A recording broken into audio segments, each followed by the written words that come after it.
Yes, yes, yes, yes, yes.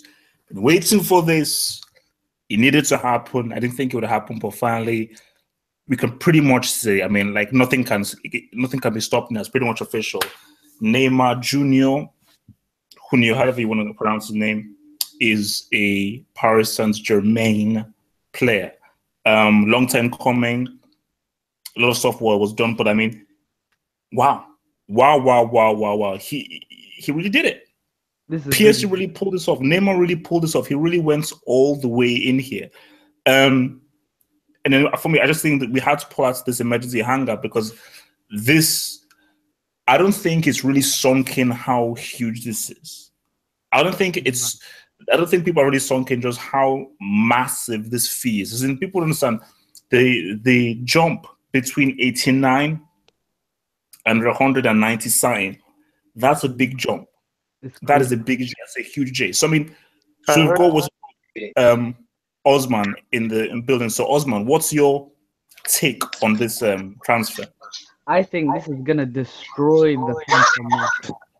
The transfer market is gonna be ruined, and it's gonna have a massive domino effect on all targets basically, especially during this window. Is if Barca want to get Coutinho, I think they're gonna have to pay around 120 mil, Oh no, which I'm is not. For me, I crazy. think that's a point that Mourinho made, which is a very good point. It's like this does change the game, as in literally because Yeah, by doing this, forget about Neymar. For me, he's worth the cash based off of merchandising, yeah, yeah. shirt sales, and so forth. But once you open up this Pandora box, once this is opened up, because remember, almost when Pogba was got for that 89, we then suddenly saw like, okay, 70, 65, 70, 75. But once you've now gone over to 190, to get to get like a good player, you can't go below 70 now. Just to get Yeah. like a decent player, you can almost go below 70 or 65. So to get like a world-class player, you have to go like minimum 100 million, minimum 100 million for a world class player. So Yeah, it's crazy. It really is, man. And I think the clubs that are going to be affected the most are probably going to be like the small clubs that can't afford like really good players.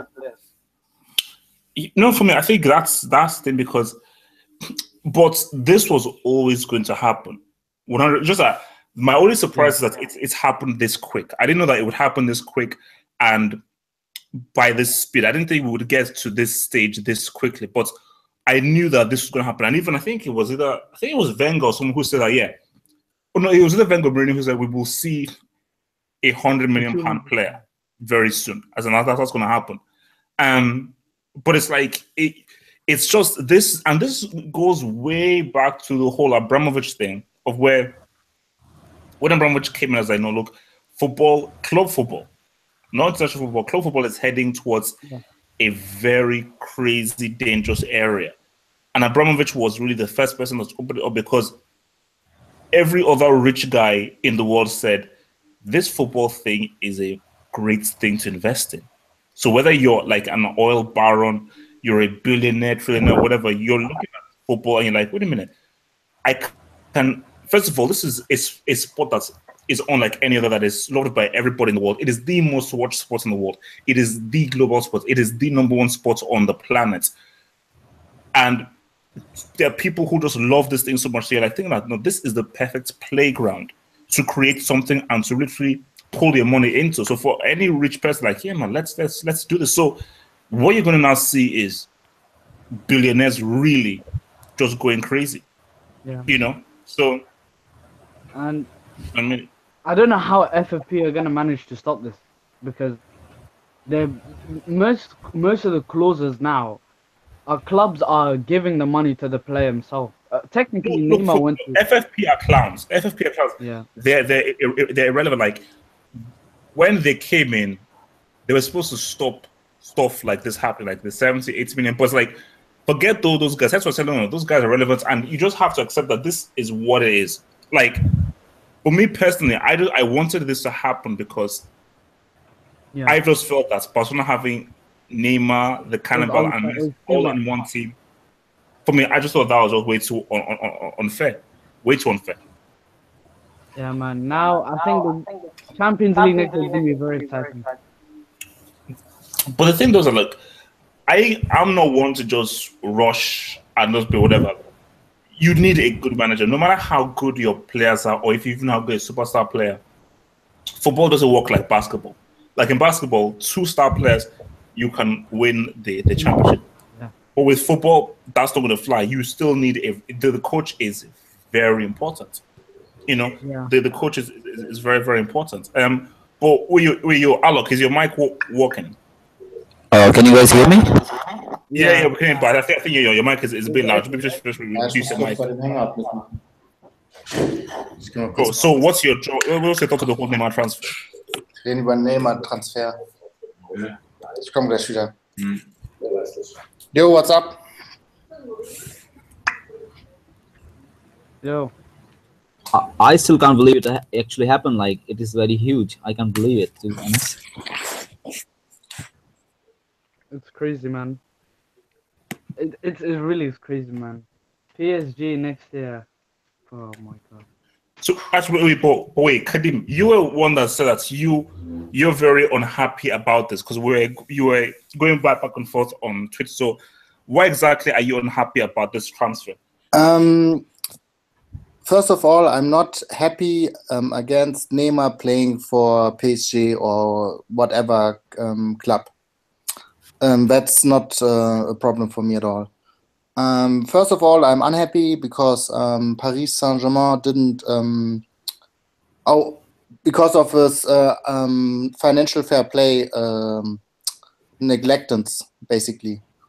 So my point is now that Barcelona get all that cash, which they shouldn't, because actually Paris Saint-Germain not ought to buy Neymar because they couldn't comply to the financial fair play. Now Barcelona get all that cheddar and they can basically buy from either like Dortmund or Monaco or some other clubs. So now they already wrote today in the newspaper, in a German newspaper, that the Barcelona manager flew to Dortmund or flies to Dortmund to talk about Dembélé. Oh no. Yeah. So now Dembélé will probably leave Dortmund after. I mean, it might be, and then he leaves Dortmund, and I mean Dortmund is not able to buy a replacement. I mean, like talent is like scarce. I mean, there are not 100 Dembélés in the world. No, for sure. He's a rare talent. Exactly. So now Dortmund will lose Dembélé. Okay, they get like lots of cash, like 100 millions maybe. But who? I mean, they can't buy Hazard. They can't buy any player from the big teams who's worth 100 million. So Dortmund will have issues to replace Dembélé, and that will cause them trouble to compete in the Bundesliga and to compete in the Champions League. So normally they come to the quarterfinal, but if there's no Dembélé, I mean. So maybe they don't make it out of a group, or maybe barely out of a group. So what you're saying is like buying players for a lot of money is gonna ruin the quality of a lot of leagues. Yeah, I mean now Paris Saint-Germain they don't comply to the financial fair play. No. So they do. They actually do. They were fined by UEFA in 2014.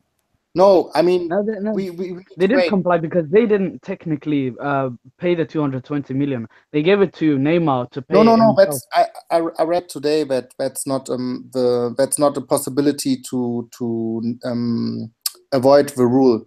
They said that because it's like technically it's always like this in Spain. If you have like this clause that you can get only for a certain amount of money, then it's always supposed to be the player who pays it himself.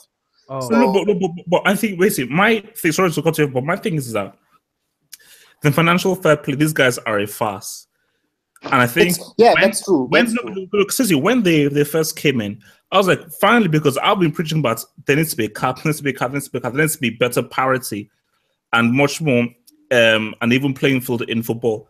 Once they came in, they literally just a fine here, fine there, and literally they just stopped policing stuff that was happening. So I just think that this is just a sad reality we live in. Yeah, I know. That's for sure. I mean, I don't make any. I mean, it's not Paris Saint-Germain does the best business they deem necessary. Based on the climate. Yeah, exactly. Neymar the same, Barcelona the same, all is good. But simply this financial fair play rule is like, I mean, look, we are at the point that's like China. I mean, it's basically what Paris Saint-Germain and Manchester City are doing is nothing else than China. You know, you have clubs like Liverpool, Dortmund, Arsenal, all those like second-tier clubs who try to like they go risks. You know, they need to scout, they need to develop players and all that stuff. They do all the work. They need to have like hard decisions, and then comes one billionaire and he has like a bit of fun and gives like Paris Saint-Germain like a check. Okay, go buy, and I want just Neymar, Ronaldinho, and all them in the same team. Blah blah blah blah.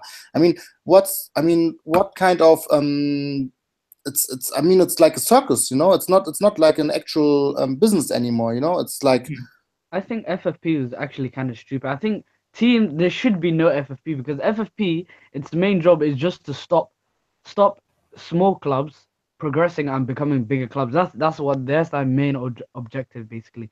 So they don't like the idea of Man City and PSG becoming big clubs on par with Real Madrid, or Bayern and Barcelona, which is, I think, is very unfair. How are we supposed to compete if we're not allowed to spend a certain amount? But look now, like all those investors. I mean, it's like a valid point what you made. But now all those investors come into the leagues. We don't have a financial fair play. What will happen? All the prices inflate.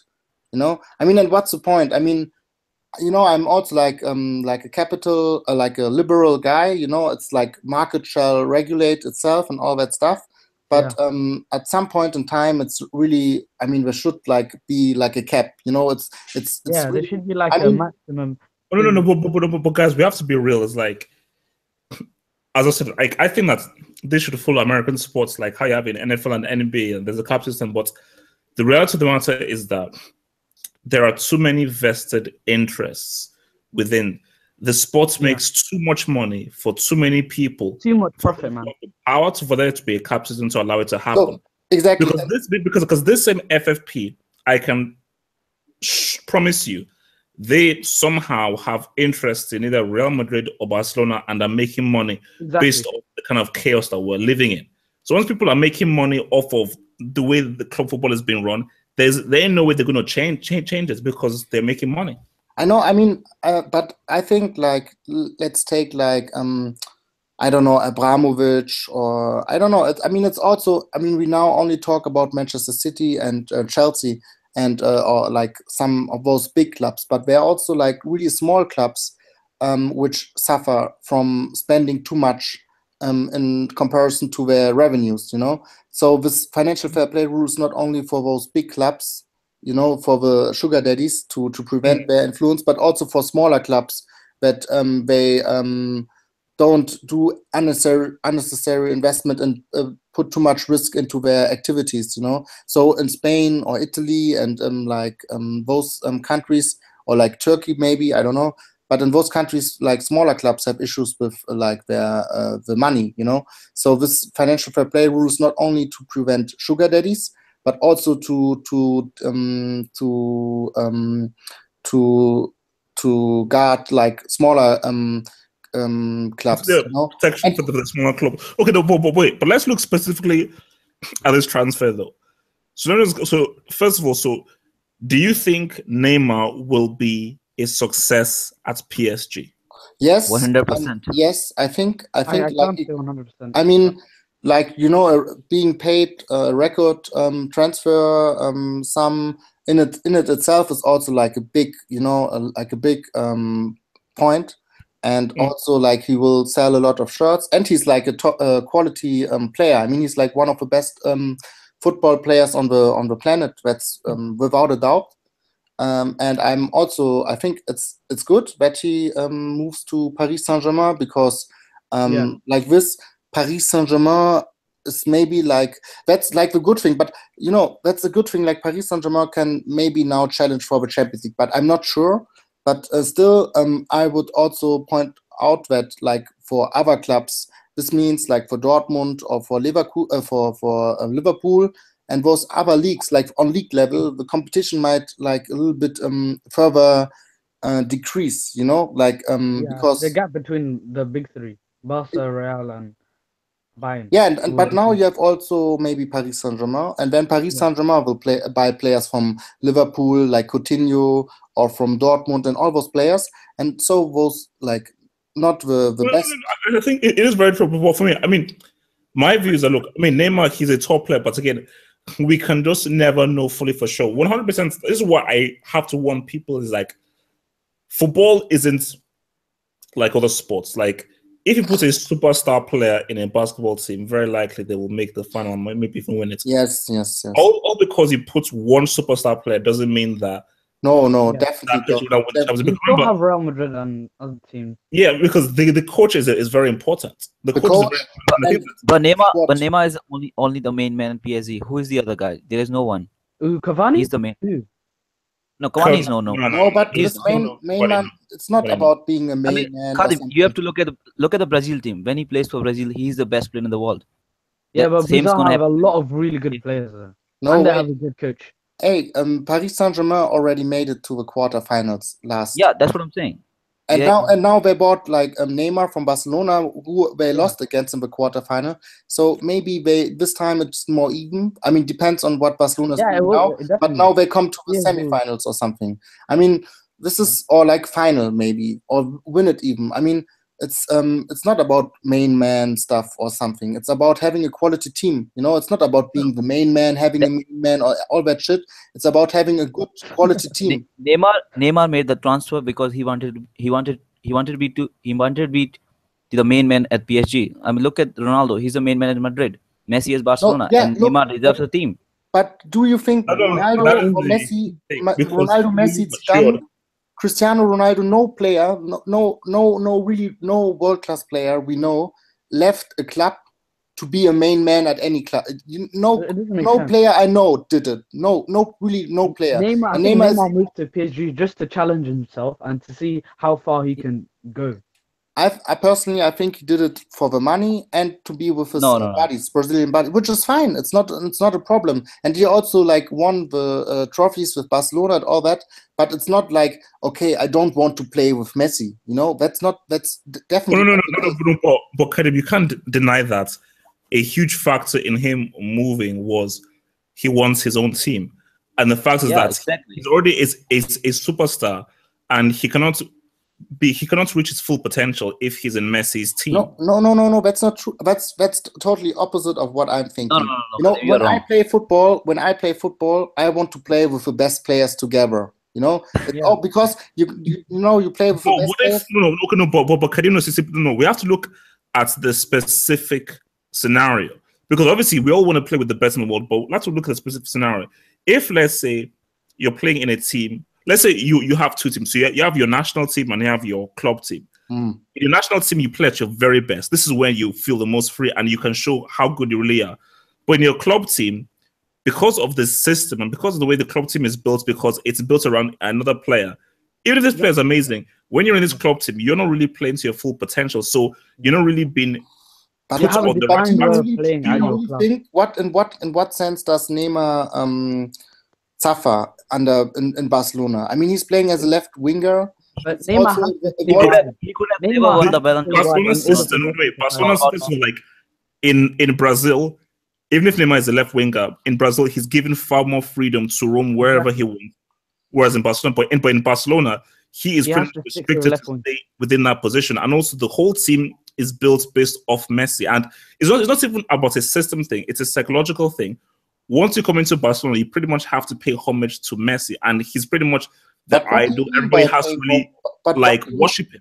No, it's true. That's because there's never really been a team like Barcelona before with this Lionel Messi era. So this is a very unique kind of scenario. So that's why you can't really compare this to anything else in history, because there's never really been a team. Because there's also Messi, probably the best club football player of all time, and the way that the team works, everybody that comes in, you have to worship him. You have to pay homage to him.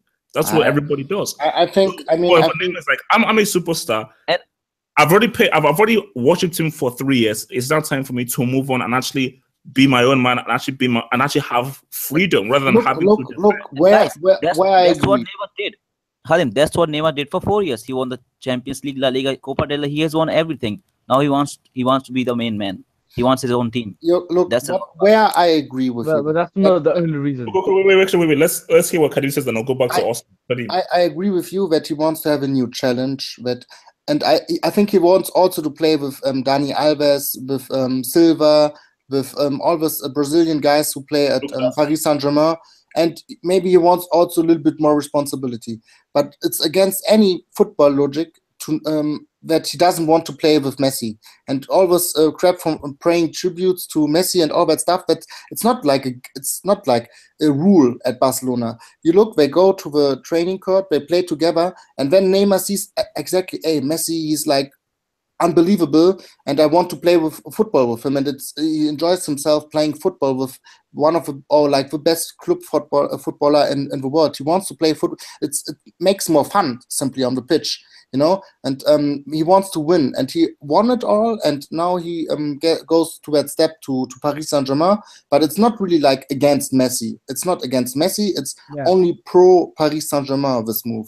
Yeah, I think Neymar is moving to PSG. Osman. I think Neymar is moving to PSG just to test his ability and see how far he can actually go without Messi assisting him all the time or helping him all the time. And he wants to see, basically, can I lead a group of players by myself, and can I win the Champions League with them, basically? Yeah. That's fair, but look, I mean, Messi, for example, started under the reign of Ronaldinho at Barcelona, for example, and I mean, Messi stayed at Barcelona. I mean, he didn't really. He just showed it on the pitch that he has become like a more effective and a better player than Ronaldinho, he was not like at his best anymore. But I mean, he didn't leave the club because of, oh shit, here's Ronaldinho, I need to help him out. No. See, that's a whole different example. That's a whole different example because Messi was only like 18. No. Messi's still gonna be around for 3-4 more years. No. But the key difference here is that, first of all, Ronaldinho's prime was way shorter than Messi's prime, and that's one of the biggest criticisms to Ronaldinho. That a lot of critics say that he was amazing, but he was amazing for a very short period of time. It was an amazing period of time, but it was very short, and also the team wasn't necessarily built around Ronaldinho in the same way that it has around Messi, and also the politics. The dressing room politics of Barcelona that Rijkaard had or anybody had was not the same around Messi. So even when you came to Barcelona, it wasn't a case of like, okay, you now have to pay homage to Ronaldinho and really always defend him. It wasn't like that. Like, we've all heard the stories about Ibrahimovic coming in there and having issues based off how much power Messi had. Messi was pretty much the guy who pretty much ran Alexis Sanchez out of the team because Messi said, I don't like Sanchez. I don't like he's playing. And therefore, but do you think it was Messi or Pep? It was Messi, and basically it was really Messi because when you read about what happened, Messi wasn't happy with Alexis Sanchez, ostracized him, and because Pep knew how important Messi was, it was pretty much like, if Messi doesn't like him, look, I'm sorry, you've got to go. That's the kind of power he has. So again, the key is that it's nothing against Messi, okay. Neymar still respects Messi and he still respects him. So this is not about, oh, he hates Messi and Messi is such a bad thing. No, it's a case of like, you know what? I just feel that I can flourish more in a different environment than I am over here. I've already won the treble already. Yeah, the key thing about this is that you have to look, at the end of the day, it's still sport. Okay, this isn't saving lives. This isn't like bloody, like being a surgeon or something. This is still flipping sport, okay? And it's about really enjoying yourself. So I just feel that Neymar looks at PSG, the Brazilians there, and he says, look, money was definitely a factor, 100%. Like, he's not going to deny that yet. Of course. Money was definitely a factor, but to say that he moved purely because of money, sorry, that's a bit false. I just think that there are many different factors, and I think another major factor was that look, I'm not here to keep on deferring. I'm a superstar now, and let me prove how much of a superstar I am by going to a team that's now, because again, when he moves to PSG, that team's going to be built around him. But that's not going to be his team now. Okay, guys, but one final question from my side. Do you think the power Messi has, which you suppose he has, do you think it's unfounded? How of it? What do you mean? No, for me, it's no, that's a tricky. For me, I think yes and no. I think in one aspect, he is, for me, as I said, he's probably statistically, he's probably the best club football player of all time. And once you're that good, you do deserve to have a certain power within a team based off what you do on the pitch and your effectiveness on the pitch. But at the same time, if I'm a manager, I don't care how good you are. I want a team in which everybody can flourish. And I want to build a team based on a meritocracy. And I don't want to have a scenario where anybody has to defer to someone or anybody has to sort of like bow down to someone. I want to have a team where, okay, yes, I definitely have my star players and my star player, but once you 11 players go onto that pitch, I want everybody to have the kind of confidence in themselves to be the best player that they can be. Okay. My argument would be like a coach only wants to win trophies. And I think like Messi with Mourinho and all those big coaches, all of them, they would do anything which Messi like deems necessary to do his thing. They would do anything because he's winning all those trophies for them. You know, like any coach, like Mourinho, Pep Guardiola, you name it, all of them, they would do anything because Messi's happy, so we win a Champions League trophy. I mean, it's easier to that way, and I think they're all that like result driven. They don't care about I want to see this player and he needs to score more and this and that. At the end, they just want to win. And if Messi gives you that, then they will do all things necessary to keep him happy. And I mean, Messi is not like I don't like his face, so he needs to leave the club. I think he also knows what he needs to show his football. And if like Ibrahimovic or Sanchez like bother him and he says like, okay, if they are on the pitch, I can't give it my all and it's not working, then the coach is right to base it on Messi because he's the guy who's winning me the games and the trophies. I mean, that's how I would think, what I think it's happening, sort of. Yeah. Now that Neymar's gone, I don't think Messi will. I don't think Barcelona will miss Neymar as much because the team wasn't really revolved around him. But for example, if say example in a couple of years Neymar leaves PSG, there will be like a massive effect.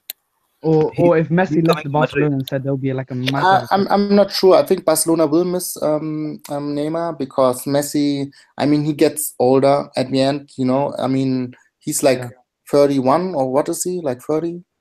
But he had arguably one of his best seasons last season. I know, but I mean, overall, time is getting everybody. You know, and I think. Like he will. I mean, maybe I'm wrong there, but I just feel that it's for Barcelona they would rather keep Neymar and buy some more quality on other ends. Okay. So we're just to end because I just want to roll this out. So, final question before we end: next season, Neymar and PSG, how far do they get in the Champions League? So I'll start with Alok. How far do they get in the Champions League with Neymar? I think given their performance in the last season, they should definitely make semis. So I think semis. So semis and they get knocked out in the semis. Yeah. Wait, is there Hangout? This is when you're late. Okay, judge man, I'll get your take. So Karim, how far do they get in the Champions League? I say semis as well. Wow. Osman, how far do they get? I think it's gonna be really tough because I think it's either one of PSG or Man City that are gonna fall short of the semis. But I can't. I think PSG will finish will get knocked out in the quarters. and City will get to the semi. Yeah, no, me too. So I think quarters again next season, and then they'll sack Emery, get a different manager, then maybe in cities maybe. You know, I think Bayern Munich will not be that strong. So Bayern I Munich think will City flop. and PSG They will majorly flop. Bayern, they'll be lucky to get semis. They'll be good. They'll be good. They still haven't replaced Alonso. Okay, wait, Chichman, let me ask you that. So, because this is just a question that we asked the guys before they came here. So, do you think Neymar's transfer to PSG, do you think it's good or bad for football? Excellent. It's very good for football. Right? Finally, he grew some balls and moved, because he's like he's too big and too talented to just be another Pedro 2.0. I am so glad he moved. Like, hopefully, like this is the beginning of something great, and it's looking, his chances of the World Cup are looking great. Like, he looks like he might his chances are high of winning the World Cup. So really good. But let me ask, so because again, this is what me and Kadim were sort of discussing, is that, do you think that the Messi thing was that much of an issue that's really drew him, or do you think he moved based off money or based off the scenario in Barcelona? No, no, it's not money. It's not money. It's a bad time he moved to his own team. He was just getting too big. Like, he was evolving to like a bigger player. Like, he cannot restrict himself. He was just the perfect timing. He just needed to move. You cannot be playing share the same. Okay. So that money was not a factor at all in his move. Yeah. No, it's not his money. This was not a financial move. It's basically he needed his own. And too big is like, you can't have a prime. And Messi is not declining, because the initial thought was that Messi is going to decline and Neymar is going to surpass him, but it's not going to happen. Still good. I mean, yeah. It's like Messi. I was trying to explain to people, Messi can still play at this level for the next 5 years. Yeah. So Neymar should still be there for the next 5 years. Neymar is good to be. They cannot share because at some point Neymar is becoming better and better, and Messi is still good. So it's like something has to give up. They cannot share the space. Okay. So judgment. So next season then, how far do PSG get in the Champions League next season with Neymar? It all depends. It all depends with Emery, because I think, I think they needed. Well, Emery is useless. We all know this. So, how far? I think. Yeah, semis max. I'm giving quarters. Yeah, around quarters. Semis max, but quarters. Yeah. Because of the, I still think. I think you'll get found out by other managers. Is not that good. Trapp and maybe with their left back, they need, like, everything is elite except the. I mean, but guys, to be honest, I mean, like, a 4-2-3-1 formation with Neymar, Draxler, Di Maria. I mean, that's pretty tasty. That's nice. That's pretty tasty. But do you think like Neymar will play as a number 10 or like as a winger? For me, do you know what? I think he'll interchange with Draxler. I think they will alternate. I think him and Draxler will alternate. So it'll be very basically based on the nature of the match or the nature of the attack, they'll pretty much alternate. So which is what I was trying to explain, is that at Barcelona he was pretty much restricted to the left winger. That is your positions primarily. I think at PSG, it's look, mate, do whatever the hell you want. Like, literally, there's far more freedom just to do whatever the hell you want to do. But look, on one hand, you criticize Emery because he's maybe not like disciplined enough with his team and he gives them too much freedom. But on the other hand, you want Neymar to have this free, and all those attackers to have this free. Well, it's for me. I think it's about basically look at the Brazil coach. I think it's Tite. He does the same thing where like guys have a freedom, but he still has that dude like Renato Augusto to be like an anchor in the midfield. So within the freedom, basically, they have to have an equilibrium. There's a balance, a right balance between freedom and some pragmatism and having a basis. I think Emery doesn't have the balance right. I think it's the pendulum is swinging too much into the freedom area, whereas like he's not really got the balance between freedom and proper strategic tactics. So that is the issue that I think that Emery has. So that's why I think PSG, I don't think they will do That's what. But I mean, they should win the. I mean, if Mbappe is definitely leaving, like Mbappe, Bakayoko, like Monaco have been sniped, so there's no excuse for PSG to not win the league by at least 30 points. Okay. Put it differently. Who do you think will have a better Champions League season? Manchester City or Paris Saint-Germain? Man City. We recruited. We fixed our defense finally, and that was our only problem. No. I think no, definitely Man City. Because, but guys, look. So just final thoughts, man, on my thing. No final thoughts.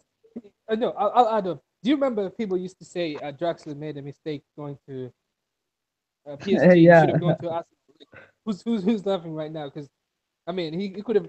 He's now playing with Neymar instead of Coquelin and Bellerin. I mean, he was the right move. Yeah, that's true. That's true. Great. No. I think not for me. It is. Oh, it's sorry. No. PSG is like for me. I like. Let's just take the money thing aside. If for a football fan, a team that has Lucas, Pastore, Draxler, Di Maria, Verratti, and now Neymar. I'm sorry, for a football fan, that's like porn, man. That's like football porn. So it's like that's a heavy team. So I just think that I'm just excited to see how these guys play. And for me, within the Champions League, it's opened things up. I've always said it was unfair for a team to have the three best South American players in one team, i.e., Neymar, the Cannibal, and Messi. That's just unfair. So let them break that up. Let them now sort it out where it's just Messi and the Cannibal up there, and let's see who else they get, maybe Dembele. And let's now Neymar move on to PSG. So because for me, I need to see that a PSG Barcelona match in the Champions League would be crazy. It's happening. That would be crazy. Yeah, do you know what teams like Chelsea right now are like when they face teams that sit back, like no, not the sit back. They have the structures and everything, like Atleti and Chelsea and United. Like it'll be difficult. And United, it'll be difficult if they face PSG because they have three dribblers up front. Like that would be difficult. No, because remember, like Draxler, Di Maria. Basically, you have three intense dribblers in Draxler, Di Maria, and Neymar. So look, guys. For me, I just can't wait. Guys, look, Amat. We will talk more about this Sunday next week. Right? Peace. Kelechi. Peace.